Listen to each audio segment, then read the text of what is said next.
एक सीमा सुरक्षा बल बीएसएफ की पहली महिला स्नाइपर कौन बनी है? ए. शालिजा धामी, बी. शिवा चौहान, सी. दीपिका मिश्रा। एक सीमा सुरक्षा बल बीएसएफ की पहली महिला स्नाइपर कौन बनी है? ए. शालिजा धामी, बी. शिवा चौहान, सी.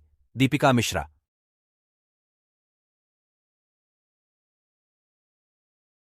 डी. सुमन कुमारी सीमा सुरक्षा बल बीएसएफ की सब इंस्पेक्टर सुमन कुमारी सीमा सुरक्षा बल की पहली महिला स्नाइपर बन गई हैं। सुमन ने हाल ही में इंदौर के central school of weapons and tactics CSWT में 8 सप्ताह का स्नाइपर कोर्स पूरा किया और प्रशिक्षक ग्रेड हासिल किया। सुमन हिमाचल प्रदेश के मंडी जिले की रहने वाली है। 2. हाल ही में चर्चा में रहा मेलानोक्लैमिस द्रौपदी निम्नलिखित में से किससे संबंधित है?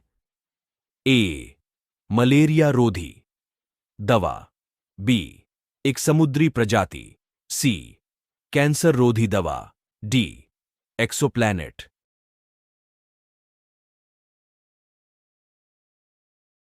बी. एक समुद्री प्रजाति भारतीय प्राणी सर्वेक्षण जूलॉजिकल सर्वे ऑफ इंडिया ने रूबी लाल धब्बे वाले हेड शील्ड समुद्री स्लग की एक नई समुद्री प्रजाति का नाम भारत की राष्ट्रपति द्रौपदी मुर्मू के नाम पर रखा है। मेलानोक्लैमिस जीनस से संबंधित इस प्रजाति की खोज पश्चिम बंगाल तट के दीघा और ओडिशा तट के उदयपुर से की गई थी। 3. हाल ही में ओशन ग्रेस नामक STDS टग का उद्घाटन किसने किया? ए. Rajnath Singh, B. Amit Shah, C. Anurag Thakur, D. Sarbananda Sonowal.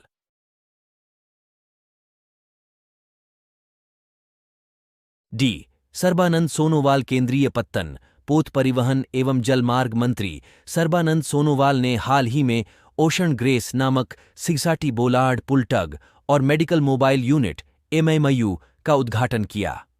Ocean grace made in India ASTDS टग बड़े जहाजों को खींचने वाली छोटी नाव है जिसे कोचीन शिपयार्ड लिमिटेड ने तैयार किया है। 4. केंद्रीय मंत्री डॉ.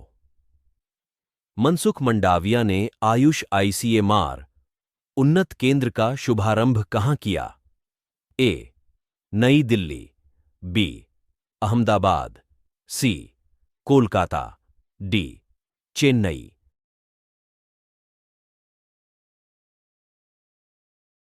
ए. नई दिल्ली। केंद्रीय स्वास्थ्य और परिवार कल्याण मंत्री डॉ. मनसुख मंडाविया ने नई दिल्ली में एम्स में एकीकृत स्वास्थ्य अनुसंधान के लिए आयुष ICMR उन्नत केंद्र का शुभारंभ किया। इसका उद्देश्य पारंपरिक भारतीय ज्ञान और आधुनिक चिकित्सा दोनों का एक साथ उपयोग करके रोगियों को समग्र स्वास्थ्य देखभाल प्रदान करना है। 5. एक्सरसाइज समुद्र लक्ष्मण भारत और किस देश के बीच आयोजित किया गया? A. Sri Lanka, B. Malaysia, C. Indonesia, D. Japan.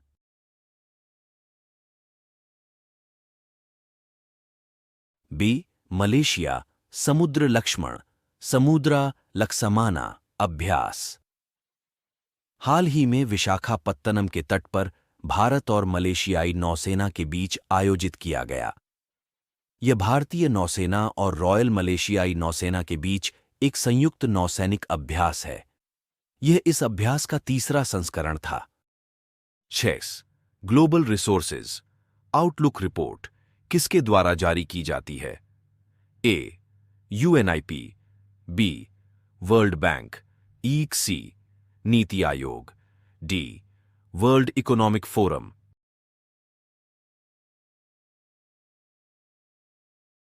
A. UNIP global resources outlook. Global resource outlook 2024 report Kenya के नैरोबी में UNIP मुख्यालय में छठी संयुक्त राष्ट्र पर्यावरण सभा UNIA6 के दौरान लॉन्च किया गया।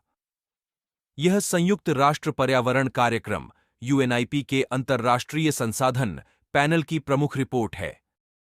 7. अदिति योजना निम्न में से किस क्षेत्र से संबंधित है? ए. स्वास्थ्य क्षेत्र, बी स्पेस टेक्नोलॉजी, सी रक्षा क्षेत्र, डी शिक्षा क्षेत्र।